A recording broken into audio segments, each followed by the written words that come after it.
This video is online backup, creating a backup job.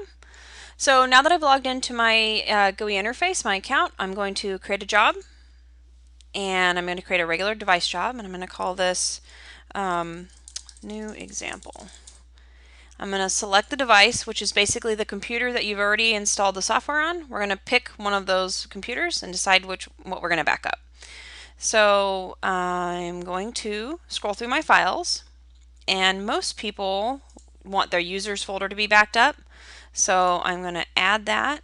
However, sometimes in your user folder, there's a bunch of stuff that you don't really need. So like my downloads folder doesn't really need to be backed up. So I'm going to exclude that.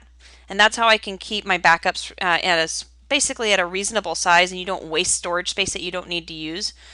What else could I exclude? Probably my videos. I don't really need those.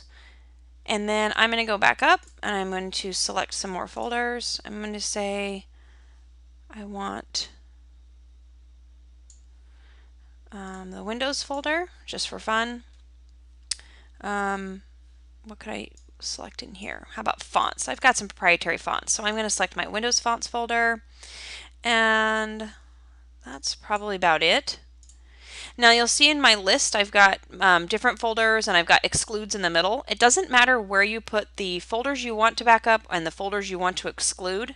They don't have to be in a specific order in this list. They can be in any order, and it'll still run. It'll back up everything you've selected, and it'll exclude everything you've excluded. So that list right there, you can browse through and change it over time, or come back or add new things, exclude new things as you use space and as you get used to it. It's not going to matter. Whatever order it's in, it'll still run correctly. And I'm going to scroll down. I'm going to say I want this to run every day.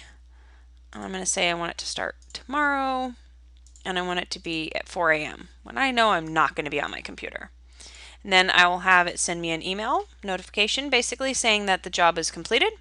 I'm going to say create job, and now that's done. So here's my new example right here. If I wanted to modify this job, I just click the name. I'm right back into the details. Or I can go back to job summary. If I wanted to run this job right now, I could click run now, which is a little arrow button right next to it. And that's how you create an online backup job.